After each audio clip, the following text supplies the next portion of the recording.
அன்னைக்கு இருந்த ராமனுக்கும் இன்னைக்கு இருக்கக்கூடிய ராமதாசுகளுக்கும் பெரிய வித்தியாசம் கிடையாது. இது வர்ண வேறுபாட்டுக்காக நடந்த கொலை.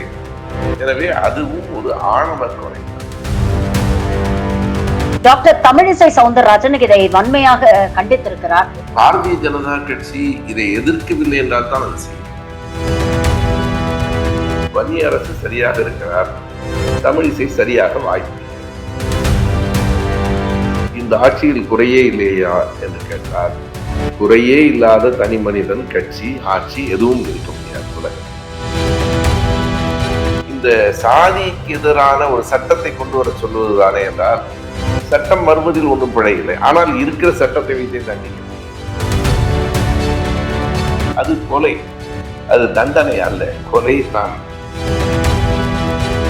மாநாட்டுக்கு வருகிற கூட்டத்தை கொண்டு அது அப்படியே ஓட்டாக கூட மாறலாம். ஒரு கதாநாயகன் உள்ளே வந்து 12 பேரை ஆயுதங்களோடு எதிரிகளை அடித்து உதறி தூக்கி எரிந்து விடுவது என்பது திரைப்படத்தில் சாத்தியமாக இருக்கலாம். தங்களை இந்துக்கள் என்று நம்பிக்கொண்டிருக்கிற எல்லோரும் சொல்லட்டும், இந்துக்கள் திமுக ஆட்சியால் பயன்பெறவில்லையா? இடஒதுக்கீடு என்பது யாரால் பெற்ற பயன்? வணக்கம் நேயர்களே, இது ஷர்மிளா டாக்கீஸ். நான் உங்கள் டாக்டர் ஷர்மிளா. இன்னைக்கு நம்மளோட சிறப்பு விருந்தினரா இணைஞ்சிருக்கிறாரு ஐயா திரு சுபவீர பாண்டியன் அவர்கள். வணக்கம் சார்.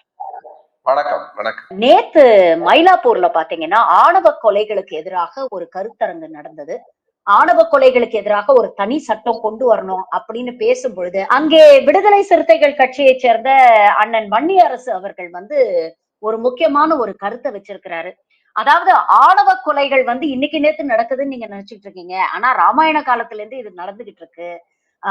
ராமரே சம்பூகனை வதம் செஞ்சதே ஒரு விதமான ஆணவ கொலை தான். அன்னைக்கு இருந்த ராமனுக்கும் இன்னைக்கு இருக்கக்கூடிய ராமதாசுகளுக்கும் பெரிய வித்தியாசம் கிடையாது. இடைநிலை சமூகங்களை தங்களுடைய பார்ப்பனிய கருத்துக்களை ப்ராபகேட் பண்றதுக்காக இவங்க யூஸ் பண்றாங்க அப்படிங்கிற ஒரு கடுமையான ஒரு விமர்சனத்தை வச்சிருக்கிறாரு. இந்த விமர்சனத்தை நீங்க எப்படி பாக்குறீங்க? நானும் அந்த உரையை கேட்டேன். அது ஒரு புதிய கோணம். அதாவது ஆணவ கொலைகள் என்று நாம பொதுவாக சாதி மறுப்பு காதலர்கள் கொல்லப்படுவதை மட்டும்தான் சொல்றோம். ஆனா அவர் ராமாயணத்துல சம்பூகன் கொல்லப்பட்டதை காட்டுறார். சம்பூகனும் எதற்காக கொல்லப்பட்டார்னு ஒரு கேள்வி இருக்கு. உத்தரகாண்டத்துல அந்த காட்சி ரொம்ப தெளிவா வருது. ராமர் ஒரு பார்ப்பன சிறுவனை காப்பாற்றுவதற்காக அந்த கொலையை செய்கிறார். அவர் அரண்மனையில உட்கார்ந்து இருக்கும் போது மூத்த ஒரு பார்ப்பனர் வர்றாரு, என் பையன் இறந்து போயிட்டான், எங்கேயோ தப்பு நடக்குது, அதனாலதான் என் பையன் இறந்து போயிட்டான். உடனே ராமர் 4 திசைகளிலும் சுற்றி வருகிறார். அப்போது ஒரு மரத்தில் தலைகீழாக தொங்கியபடி சம்பூகன் தவம் செய்து. சம்பூகன் எந்த தப்பும் பண்ணல, தவம் பண்றான். அப்போ இவர் என்ன கேட்கிறார், நீ தவம் செய்கிறாய். அந்த தவம் செய்வதற்கான நோக்கங்கள் எல்லாம் அது நம்ம பெருசா கணக்கில் எடுக்க வேண்டியதில்லை. சம்பூகன் என்ன சொல்றான்னா, நான் இந்த உடலோடு சொர்க்கத்திற்குள் புகுவதற்காக தவம் செய்கிறேன். எதற்காக வேண்டுமானாலும் தவம் செய்யணும், அது அவன் விருப்பம். அடுத்த கேள்வி ராமர் என்ன கேட்கிறார்னா, நீ எந்த வருணத்தை சார்ந்தவன், நீ யாருன்னு கேட்கிறார். நான் சூத்திரன் என்று அவன் சொன்ன உடனே, சூத்திரன் எப்படி தவம் செய்யலாம் என்று தன் வாளால் அவன் தரையை கொய்தார். அப்போ ரொம்ப அடிப்படையான ஒரு செய்தி, சூத்திரன் எப்படி தவம் செய்யலாம். எனவே இன்றைக்கு அது என்ன மாறி இருக்கிறதுனா, சூத்திரன் எப்படி காதல் செய்ய என்று மாறுகிறது. எனவே அடிப்படையில் இது வர்ண வேறுபாட்டுக்காக நடந்த கொலைதான். எனவே அதுவும் ஒரு ஆணவ கொலைதான். ராமர் இவ்வளவுக்கும் பார்ப்பனர் அல்ல, ஒரு சத்திரியர் தான். நீங்க அதுதான் இப்ப இடைச்சாதியினர் தான் வெட்டுகிறார்கள், யாருமே பார்ப்பனர்கள் இந்த கொலைகளில் ஈடுபடுவதில்லைன்னு சொல்றாங்கல்ல. பார்ப்பனியம் தூண்டுதலாக இருக்கிறது, கைதான் வெட்டுகிறது, மூளை வெட்ட சொல்லுகிறது. எனவே மூளைக்கு தொடர்பே இல்லைன்னா சொல்ல முடியாது. அதை வன்னியரசு சொல்லி இருக்கிறார். அதை அவர் இன்றைய அரசியலோடும் அவருடைய அரசியலோடும் பொருத்தி சொல்லுகிறார், அது வேறு. எனவே அடிப்படையில் இவையெல்லாம் சனாதனத்தின் வெளிப்பாடுகள் தான் என்று வன்னியரசு சொல்லி இருப்பது 100க்கு 100 சரியானது. நல்ல கருத்தை தான் அவர் சொல்லியிருக்கிறார். ஆனா பாஜகல இருந்து கடுமையான விமர்சனங்கள் வந்திருக்கு. நேஷனல் லெவல்ல இதை ஒரு டிபேட்டா எடுத்து நடத்திக்கிட்டு இருக்கிறாங்க. டாக்டர் தமிழிசை சவுந்தரராஜன் இதை வன்மையாக கண்டித்திருக்கிறார்.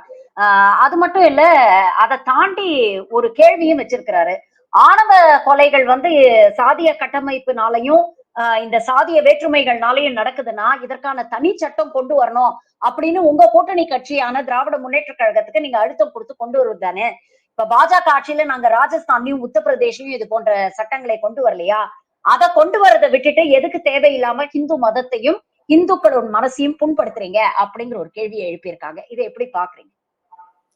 பாரதிய ஜனதா கட்சி இதை எதிர்க்கவில்லை என்றால் தான் அது செய்தி. இதை அவர்கள் எதிர்க்கிறார்கள் என்பது இயல்பான ஒன்று. தமிழிசை தன்னை பாரதிய ஜனதாவினுடைய தலைவராக கருதி கொண்டு எதிர்க்கலாம். தமிழிசையை நாளைக்கு அவங்க கழிச்சு விட்டுருவாங்க. ஆனால் தமிழிசை போன்றவர்கள் இன்னும் அந்த உண்மையை உணரவில்லை. இந்த சாதிக்கு எதிரான ஒரு சட்டத்தை கொண்டு வர சொல்லுவதுதானே என்றால், சட்டம் வருவதில் ஒன்றும் பிழை இல்லை. ஆனால் இருக்கிற சட்டத்தை வைத்தே தண்டிக்க முடியும். நீங்க வன்கொடுமை தடுப்பு சட்டம் எப்போ வந்துருச்சு? வன்கொடுமை தடுப்பு சட்டத்தில் எத்தனை பேர் இன்றைக்கு கைது செய்யப்பட்டவர்களில் எத்தனை பேர் தண்டிக்கப்பட்டிருக்கிறார்கள்? எனவே சட்டத்தை கடுமையாக அதை நடத்துவது என்பதுதான். இதுல இரண்டாவது செய்தி என்னன்னா, இந்த ஜாதி என்பதே வருணத்திலிருந்து வந்தது தானே. வருணத்திலிருந்து ஜாதி, ஜாதியிலிருந்து உச்சாதி, உச்சாதியிலிருந்து கிடைச்சாதி, மொத்தம் 6000 ஜாதிகளுக்கு மேல் இந்தியாவில் இருக்கிறது. அடித்தளம் வருணம் தான். அந்த வருணத்தின் அடிப்படையில் தான் ராமர் அந்த கொலையை செய்தார். அது கொலை, அது தண்டனை அல்ல, கொலை தான். அந்த கொலையை மிக சரியாக வன்னிய அரசு சுட்டி காட்டுகிறார். வன்னிய அரசு சரியாக இருக்கிறார், தமிழிசை சரியாக வாய்ப்பு இல்லை. அவ்வளவுதான் நான் சொல்ல முடியும். எனவே தமிழிசை அவர்கள் தன்னை உணரவில்லை. தான் பிறந்த சமூகம் எல்லோருக்கும் ஒரு சாதி முத்திரை விரும்பினாலும் விரும்பாவில்லை என்றாலும் இருக்கிறது. அந்த சமூகத்தினர் நடத்திய போராட்டங்களை தமிழிசை படிக்கவில்லை. தமிழிசை அவர்களுக்கு இந்த கனிவோடு நான் சொல்லுகிற செய்தி, முதலாக கோயில் நுழைவு போராட்டத்தை நடத்தியவர்கள் 1797 யார் என்று தமிழிசையை பார்க்க சொல்லுங்கள். சுயமரியாதை இயக்கம் நடத்திய கோயில் நுழைவு போராட்டம் 1926 30 வரை.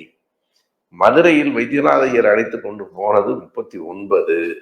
எல்லாவற்றுக்கும் முன்னால் 1897 கோயில் நுழைவு போராட்டத்தை நடத்திய சமூகத்தில் பிறந்த தமிழிசை அந்த வரலாற்றை அறிந்திருக்க வேண்டும்.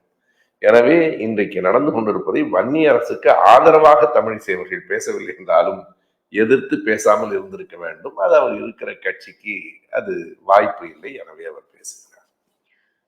அன்னைக்கு இருக்கக்கூடிய காலகட்டத்துல பெரியார் ஆகட்டும், அம்பேத்கர் ஆகட்டும், அவங்க தொடர்ந்து ஹிந்து மதத்தில் இருக்கக்கூடிய ஏற்றத்தாழ்வுகள் இதெல்லாம் கடுமையா விமர்சனம் பண்ணியிருக்கிறாங்க. அன்னைக்கு ஒரு ராடிக்கல் ஒரு விஷயம் தேவைப்பட்டது. அன்னைக்கு இருக்கக்கூடிய சமூகத்தை ஒரு அரசியல் மயப்படுத்துறதுக்கும் அவங்களுக்கு ஒரு தெளிவு ஏற்படுத்துறதுக்கும் அது தேவைப்பட்டது. ஆனா இன்னைக்கு சமூகம் ஓரளவுக்கு முன்னேறி இருக்கு. இன்னைக்கும் அது தேவை அப்படின்னு நீங்க நினைக்கிறீங்களா? இன்னொரு கேள்வி பெரியார் எந்த அளவுக்கு கடுமையாக விமர்சனம் பண்ணாரோ அதே அளவுக்கு கடுமையாக அம்பேத்கர் விமர்சனம் பண்ணியிருக்கிறாரு. ஆனா அம்பேத்கரை ஏற்றுக்கக்கூடிய வலதுசாரியினர் பெரியார் அப்படின்னாலே அவங்களுக்கு இவ்வளவு கோபம் வருது. இப்ப கூட நீங்க பாத்தீங்கன்னா ஆளுநர் ஒரு பக்கம் திராவிட மாடல்ங்கிறது காலாவதியான ஒரு மாடல் அப்படின்னு பேசுறாரு. திராவிட கட்சிகளை வேரோடு அழிப்போம் அப்படின்னு இன்னொரு பக்கம் அமித்ஷா பேசுறாரு. திராவிடம் அப்படின்னு சொன்னாலே ஏன் இவங்களுக்கு இவ்வளவு அச்சுறுத்தல்? ஏன் இது ஒரு பெரிய அலர்ஜியா பாக்குறாங்க? உங்கள் கேள்வியில் 2-3 பகுதிகள் இருக்கின்றன. ஒன்று, பெரியார் அம்பேத்கர் காலத்தை விட இப்போது எவ்வளவோ முன்னேறி இருக்கிறோம், இப்போது அது தேவையா என்பது ஒன்று. பெரியார் அளவுக்கு இணையாக அம்பேத்கரும் பேசியிருக்கிறார், ஆனால் அம்பேத்கரை பற்றி ஏன் இவர்கள் கேள்வி கேட்பதில்லை என்பது இரண்டாவது. இந்த மூன்றாவது, திராவிடத்தை அழிப்போம் என்று அமித்ஷா சொல்லுகிறார். நான் சேர்த்து கொள்ளுகிறேன், அந்த அமித்ஷாவோடு தான் நம்முடைய அதிமுக கூட்டணி வைத்திருக்கிறார்கள். அது ஒரு பக்கம் இருக்கட்டும். உங்கள் கேள்விகளின் வரிசைப்படியே நான் வருகிறேன். நாம் முன்னேறி இருக்கிறோம் என்பது உண்மைதான். பெரியார் அம்பேத்கர் காலத்தை விட முன்னேறி இருக்கிறோம். ஆனால் அந்த முன்னேற்றம் சாதியை ஒழித்திருக்கிறதா, சாதி உணர்வுகளை அழித்திருக்கிறதா? நாம் எண்ணி பார்க்க வேண்டும். அதாவது என்னை பொறுத்தளவு அறிவியல் முன்னேற்றம், கல்வி முன்னேற்றம், தொழில்நுட்ப முன்னேற்றம் எல்லாம் முன்னேற்றம் தான். ஆனால் சமத்துவத்தை நோக்கி ஒரு சமூகம் முன்னேறினால்தான் அது உண்மையான முன்னேற்றம். சமத்துவத்திற்கு பயன்படவில்லை, இன்னமும் சாதி நம் மூளையில் அப்பி கிடக்கிறது என்றால் இந்த கல்வியால், இந்த அறிவியலால் என்ன பயன் என்று ஒரு கேள்வி எனக்கு வருகிறது. எனவே இந்த கல்வி சாதிக்கு எதிரான ஒரு எண்ணத்தை வளர்த்திருக்க வேண்டும். எங்கேயோ பிழை இருக்கிறது. இன்றைக்கு வளர்ந்திருக்கிற அறிவியல் தொழில்நுட்பம் எல்லாம் எதிர்வினைகளுக்கும் பயன்படுகிறது. நம்மை விட எப்போதும் உண்மை காலில் காலணியை அணிந்து கொள்வதற்குள் போய் உலகத்தை சுற்றி வந்து விடும் என்பார்கள். நன்மை காலணியை அணிந்து கொள்வதற்குள் தீமை உலகத்தை சுற்றி வந்து விடுகிறது. எனவே இன்றைக்கு இருக்கிற முன்னேற்றம் அடிப்படையான மனித நேயத்துக்கும் சமத்துவத்திற்கும் உடன்பாடாக இல்லாத வரையில் அது முன்னேற்றம் இல்லை. முன்னேற்றம் போன்ற தோற்றம், நாம் கொண்டு வர விரும்புகிற முன்னேற்றம் மனிதர்கள் சமமானவர்கள் என்கிற உண்மை, பிறப்புக்கும் எல்லா உயிர்க்கும் என்கிற எண்ணம், அதை கொண்டு வர வேண்டும். இரண்டாவதாக நீங்கள் சொன்ன அடுத்த செய்தி, ஏன் அவர்கள் அம்பேத்கரை எதிர்க்கவில்லை என்று கேட்டால், மிக வெளிப்படையாக அம்பேத்கரை இப்போதுதான் அண்மையில் ஒரு வாரத்துக்கு முன்பு நான் ரிடில்ஸ் இன் இந்துயிசம் மறுபடியும் படித்துக் கொண்டிருந்தேன். அதில் முன்னுரையிலேயே அம்பேத்கர் மிக தெளிவாக சொல்கிறார், இந்த புத்தகத்துக்கு 2 நோக்கங்கள் என்று சொல்லிவிட்டு, இரண்டாவது நோக்கம் கடவுளின் பெயரால் மதத்தின் பெயரால் பார்ப்பனர்கள் சாதாரண மக்களை எப்படியெல்லாம் ஏமாற்றுகிறார்கள் என்பதை எடுத்து காட்டுவதும் எனக்கு நோக்கம் என்று சொல்லுகிறார். The Philosophy of Hinduism, The Riddles in Hinduism என்கிற 2 புத்தகங்களில் அம்பேத்கர் சொல்லி இருக்கிற அழுத்தமான வாதங்களுக்கு இன்று வரையில் அவர்கள் விடை சொன்னதே இல்லை. அதிலும் ஒரு வியப்பான ஒற்றுமை நாம் அறிவோம். த பிலாசபி ஆஃப் ஹிந்துயிசம் என்கிற தலைப்பிலே தான் டாக்டர் ராதாகிருஷ்ணன் அவர்களும் ஒரு புத்தகம் எழுதியிருக்கிறார். அம்பேத்கரும் ராதாகிருஷ்ணனும் ஒரே தலைப்பில் நூலை எழுதியிருக்கிறார்கள். 2 நூல்களின் உள்ளடக்கமும் ஒன்றுக்கொன்று நேர் எதிரானது. இது ஒரு இயல்பாக தற்செயலாக நிகழ்ந்திருக்கிற ஒரு முரண். எனவே அம்பேத்கரை அவர்கள் ஒன்று படிக்காமல் இருக்க வேண்டும், அல்லது படித்து விட்டும் அம்பேத்கரை பற்றி பேசினால் தங்களுக்கான வாக்குகள் போய்விடும் என்று கருதுகிறார்களா என்பதுதான் முன்னால் இருக்கிற கேள்வி. நாம் மிகுந்த அன்போடு அவர்களை அல்ல, நம் இளைஞர்களை கேட்டுக்கொள்வது, பெரியாரையும் அம்பேத்கரையும் படியுங்கள். மார்க்சியம் என்பது உலகம் தழுவிய தத்துவம். அம்பேத்கரியமும் பெரியாரியமும் இந்தியாவிற்கு இன்றைக்கும் தேவையாக இருக்கிற ஒன்று.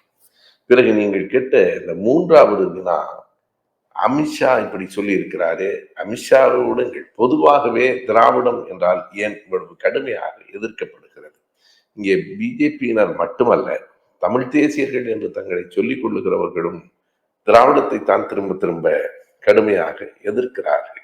அதற்கு அடிப்படையான காரணம், திராவிடம் என்பது எங்களை போன்றவர்கள் மீண்டும் மீண்டும் சொல்லுகிறோம், ஒரு காலத்தில் அது நிலத்தை, இனத்தை, மொழியை குறித்தது. ஆனால் காலத்தின் போக்கில் திராவிட நாடு, திராவிடர்கள், திராவிட மொழி குடும்பம் என்றெல்லாம். ஆனால் கால ஓட்டத்தில் இன்றைக்கு திராவிடம் என்பது ஒரு கருத்தியலாக வந்து நிலை பெற்றிருக்கிறது. திராவிடம் என்பது ஒரு ஐடியாலஜி. என்ன கருத்தியல்? அடிப்படையில் அது சமத்துவம், அதாவது சாதி ஒழிப்பு, பாலின சமத்துவம் என்கிற 2 கோட்பாடுகளை முன்வைக்கிற ஒரு கருத்தியல். இதனை ஏற்க முடியாதவர்கள், சாதி ஒழிந்துவிடக்கூடாது, பாலின சமத்துவம் வந்துவிடக்கூடாது என்று கருதுகிறவர்கள் திராவிடத்தை எதிர்ப்பது என்பது இயற்கையானது. அவர்கள் எதிர்த்துத்தான் தீர்வார்கள். நம்மை பொறுத்தளவு நீங்கள் தமிழர்களா திராவிடர்களா என்று கேட்கிறார்கள். எந்த ஐயமும் இல்லை, நாம் தமிழர்கள். மொழியால், இனத்தால், நாட்டால் நாம் தமிழர்கள். ஆனால் திராவிட கருத்தியலை, அதாவது சமத்துவ கருத்தியலை ஏற்றுக்கொண்டிருப்பதால் நாம் திராவிட தமிழர்கள் என்று சொல்லுகிறோம். நாங்கள் தமிழர்கள் தான், ஆனால் எங்கள் கொள்கை திராவிட கருத்தியலை கொண்டது. பொது உடைமை என்பது ஒரு கருத்தியல். இப்படி பல்வேறு கருத்தியல்கள் இருக்கின்றன. திராவிடம் என்பது சமத்துவத்தை குறிக்கிற கருத்தியல். அதனை அவர்கள் எதிர்க்கிறார்கள் என்றால் அவர்கள் சமத்துவத்துக்கு எதிரானவர்கள், திராவிடத்துக்கு எதிரானவர்கள் அல்ல, சமத்துவத்திற்கு எதிரானவர்கள் என்று பொருள். இப்ப திமுக வந்து இந்துக்களுக்கு எதிரான ஒரு கட்சி அப்படின்னு வலதுசாரியினரும் சரி, தமிழ் தேசிய பேசுறவங்க இத வந்து ஒரு கட்டமைக்க ஒரு பக்கம் முயற்சி பண்றாங்க.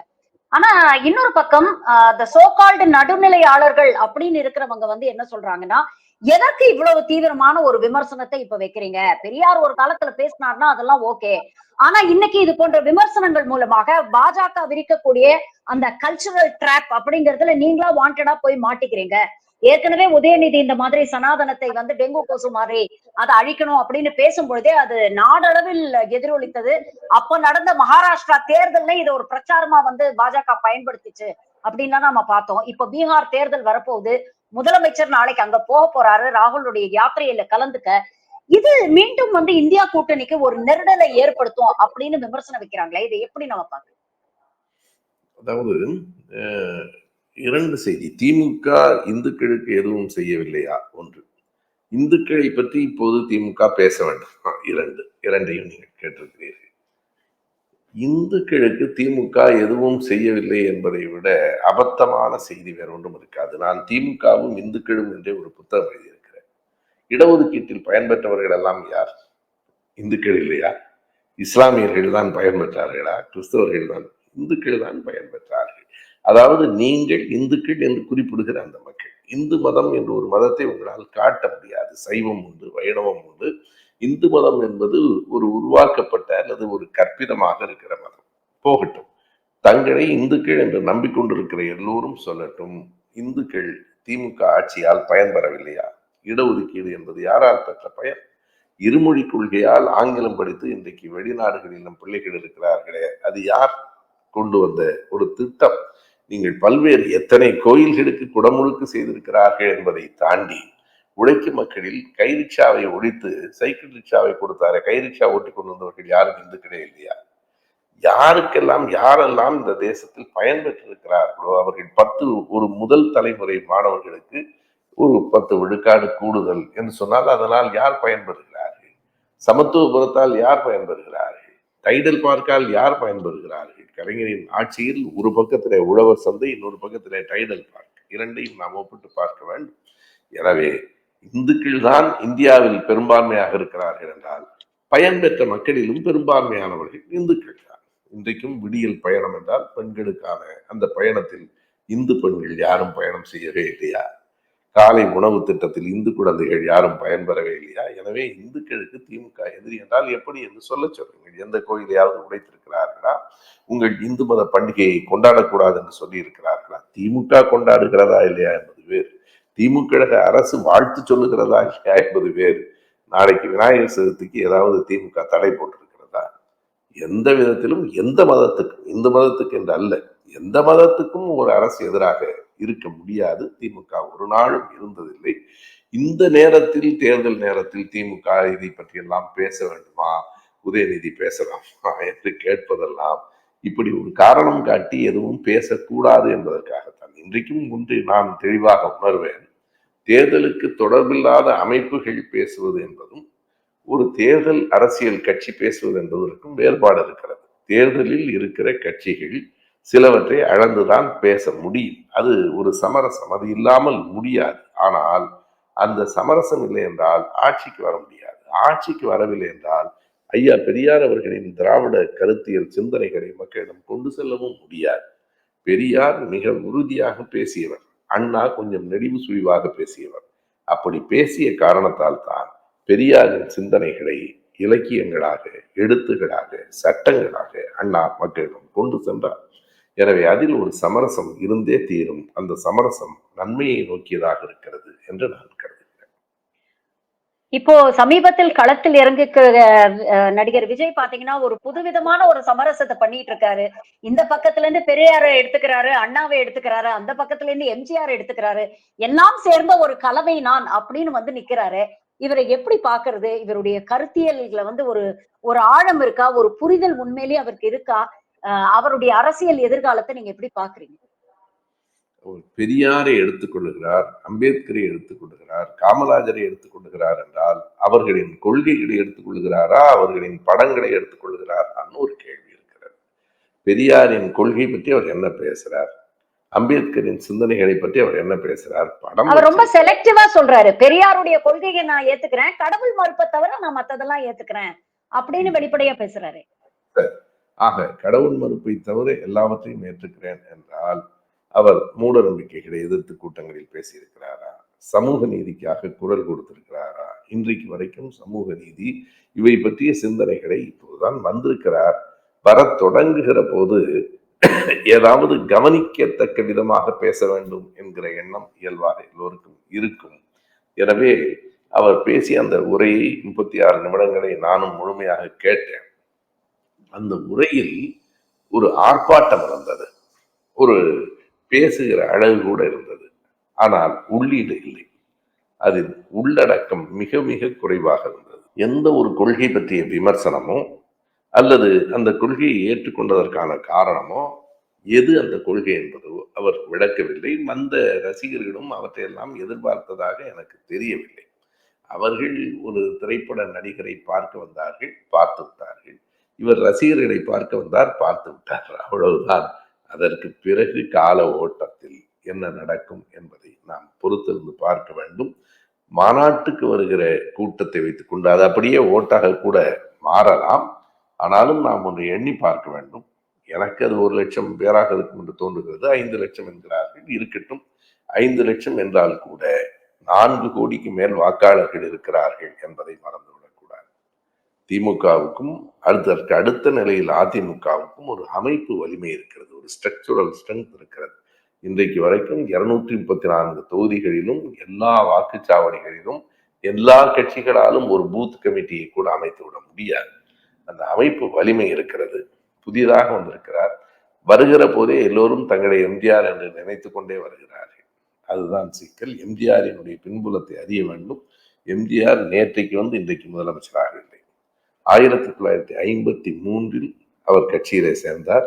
72 ஏறத்தாழ 20 ஆண்டுகள், 19 ஆண்டுகள் அவர் திமுகவில் இருந்தார், கட்சி வேலைகளை பார்த்தார். எனவே நீங்கள் ஒரு கட்சியில் இருந்து அல்லது கட்சியை தொடங்கி கட்சியில் பணியாற்றி கட்சியின் கொள்கைகளை சொல்லி பிறகு நீங்கள் தேர்தலில் பதவிக்கு வருவதில் ஆசைப்படுவதில் பிழை இல்லை. ஆனால் இங்கே வருகிற போதே முதலமைச்சர் கனவோடு மட்டுமே வருகிறார்கள். அதை தவிர வேறு எந்த சிந்தனையும் இல்லை என்பது எந்த ஒரு கட்சிக்கும் நல்லதில்லை, அந்த கட்சியை நம்புகிற ரசிகர்களுக்கும் நல்லது. அந்த காலத்துல பாத்தீங்கன்னா இளைஞர்களுக்கெல்லாம் ஒரு அரசியல் ஈடுபாடு இருந்தது, ஒரு அரசியல் புரிதல் இருந்தது. இப்ப விஜயோடைய மாநாட்டுக்கு வந்த பெரும்பாலான இளைஞர்களுக்கு அந்த அரசியல் புரிதல் இல்ல அப்படிங்கிற ஒரு விஷயத்தையும் நம்ம பாக்குறோம். நீங்களும் வந்து இதற்கு முன்னால ஒரு கேள்விக்கு பதில் சொல்லும் பொழுது நிறைய பேருக்கு அந்த அரசியல் புரிதல் இல்ல, பெரியாரையும் அவர் கருத்துக்களையும் கொண்டு போய் சேர்க்க வேண்டிய ஒரு தேவை இருக்கு அப்படின்னு சொல்றீங்க. அப்போ அரசியல் புரிதல் இல்ல அப்படின்னா இதனால் வரைக்கும் ஆண்ட இருபெரும் திராவிட கட்சிகளும் எங்கேயோ ஒரு இடத்துல அந்த கருத்தியலை வந்து அடுத்த தலைமுறைக்கு கடத்துறதுல ஏதோ ஒரு ஒரு கேப், ஒரு லூப் ஹோல் விட்டுட்டாங்க அப்படின்னு நினைக்கிறீங்களா? ஏதாவது ஒரு குறைபாடு இருக்குன்னு நினைக்கிறீங்களா? எப்போதுமே ஒரு கருத்தியலை பரப்புவது அத்தனை எளிதில் நடந்து விடாது. இரண்டாவது, இன்றைக்கு வளர்ந்திருக்கிற அறிவியல் தொழில்நுட்பம் எல்லாம் கருத்தற்றவைகளை பரப்புவதில் மிக எளிதாக வெற்றி பெறுகின்றன. நீங்க பார்க்கலாம், இன்றைக்கு மேடைகளில் ஆர்ப்பாட்டமான, ஆவேசமான, அநாகரிகமான மேடை பேச்சுகள் வளர்ந்து கொண்டிருக்கின்றன. அதை ஒரு பெரிய கதாநாயகத்தனம், ஹீரோயிசம் என்று கருதுகிற இளைஞர்களும் இருக்கிறார்கள்.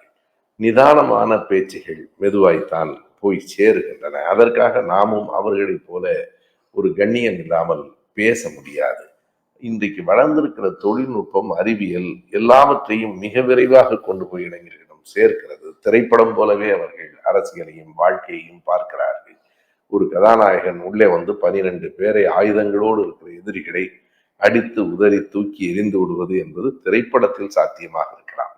அது உண்மை இல்லை என்கிற புரிதல் வருகிற போது அவர்களுக்கு இன்னமும் கொஞ்சம் அனுபவமும் வாழ்க்கையும் புரிகிற போது இவை உண்மை இல்லை என்பது புரியும். காத்திருக்கத்தான் வேண்டும், வேறு வழி இல்லை. இன்னைக்கு இருக்கக்கூடிய ஒன்றிய அரசு பாத்தீங்கன்னா சனநாயகத்துடைய 4 தூண்களையும் வந்து இன்னைக்கு வளைச்சு போட்டு சனநாயகத்தையே வந்து அவங்க இஷ்டத்துக்கு மேனிபுலேட் பண்ணிட்டு இருக்காங்க அப்படிங்கறத நம்ம தொடர்ந்து பார்க்க முடியுது. அமித்ஷா ரீசெண்டா வந்து தமிழ்நாட்டுல பேசும் பொழுது கூட திராவிடத்தை ஒழிப்போம், திமுகவை வந்து வேரோடு அழிப்போம் அப்படின்னு பேசியிருக்கிறாரு. கூட்டணி ஆட்சி அமைப்போம் அப்படின்னு திரும்ப திரும்ப அவர் வந்து ஒவ்வொரு மேடையிலையும் அவர் வலியுறுத்துறாரு. இன்னொரு பக்கம் ஆசா அவர்கள் அப்படி அவங்களுடைய கூட்டணி ஆட்சி அமைஞ்சதுன்னா முதலமைச்சரை வந்து நாக்பூர் தான் டிசைட் பண்ணும் அப்படிங்கிற அளவுக்கு வந்து அவரும் பேசியிருக்கிறாரு. அமித்ஷாவுடைய பிளான் தான் என்னன்னு நினைக்கிறீங்க? இவங்க வந்து உறவாடி கெடுக்கிறாங்க அப்படிங்கிற விஷயம் தெரிந்திருந்தும் அதிமுக ஏன் அமைதியாக இருக்கிறது? இன்னைக்கு இருக்கக்கூடிய சூழ்நிலையில அதிமுகவுடைய பலம் என்ன, பலவீனம் என்ன? தங்களை உறவாடி கெடுக்கிறார்கள் என்பது நமக்கெல்லாம் புரிகிற போது அதிமுகவுக்கு புரியாமலா இருக்கும். புரிந்தாலும் அவர்களால் மீறி வர முடியவில்லை என்றால் வேறு ஏதோ நிர்பந்தம் இருக்கிறது என்று அதற்கு பொருள். எப்போதுமே பிஜேபியினுடைய ஒரு திட்டம், அமித்ஷா போன்றவர்களின் திட்டம், ஒரு மாநிலத்திலே 2 கட்சிகள் வலிமையாக இருக்கின்றன என்றால் 2இல் ஒன்றை அழி, 2வது இடத்தை பிடி என்பதுதான் அவர்களினுடைய அடிப்படையான சூத்திரம். எனவே தமிழ்நாட்டில் திமுக அதிமுகவில் திமுகவை வீழ்த்துவதை விட அதிமுகவை வீழ்த்திவிட்டு அந்த இடத்துக்கு தாங்கள் வந்து விடலாம் என்று பார்க்கிறார்கள். திராவிடத்தை அழிப்பதுதான் என் நோக்கம் என்று அதிமுகவினையும் எடப்பாடியும் பக்கத்தில் வைத்துக் கொண்டு அவர் சொல்லுகிறார். அண்ணா திராவிட முன்னேற்ற கழகம் என்றுதான் இவர்கள் பெயர் வைத்திருக்கிறார்கள். இவர்களுக்கு உரைக்கவில்லையா அல்லது உரைத்தாலும் சொல்ல முடியவில்லையா என்று நமக்கு தெரியவில்லை. கூட்டணி ஆட்சி என்பதே பெயருக்குத்தான். ராசா அவர்கள் மிகச் சரியாக சொல்லுவது போல கூட்டணி ஆட்சி என்பது நாக்பூர் ஆட்சியை தான் அவர்கள் குறிப்பிடுகிறார்கள். எனவே இன்றைக்கு இருக்கிற எடப்பாடி பழனிசாமி அவர்களுக்கு ஒரு தலைமைக்கான ஒரு மிகப்பெரிய கவர்ச்சி ஏதும் இல்லை. இன்றைக்கு அதிமுக கொள்கை வலிமையுடையதாகவோ தலைமை ஈர்ப்புடையதாகவோ இல்லை. அமைப்பு வலிமையை மட்டுமே நம்பியிருக்கிறார்கள். அந்த அமைப்பு வலிமையை அடித்து காலி செய்வதுதான் அமித்ஷாவினுடைய அடிப்படையான திட்டம். இப்போதைக்கு நான் சரியாக சொன்னால் அமித்ஷாவும் பிஜேபியும் திமுகவை எதிர்க்கவே இல்லை, அதிமுகவை அடிப்பதில் ஈடுபட்டிருக்கிறார்கள். எந்த ஒரு அரசா இருந்தாலும் அதுக்கு ஒரு ஆன்டி இன்கம்பன்சி அப்படிங்கிறது இருக்கதான் செய்யும். 4.5 வருஷம் திமுக ஆட்சி முடிஞ்சிருச்சு. இன்னொரு 6-7 மாசத்துல தேர்தல் வரப்போகுது. களத்துல திமுகவுக்கு எதிரான ஆன்டி இன்கம்பன்சி எந்த அளவுக்கு இருக்கு? நீங்க பல்வேறு கூட்டங்கள்ல பேசுறீங்க, திராவிட பாசறைகள் நடத்துறீங்க.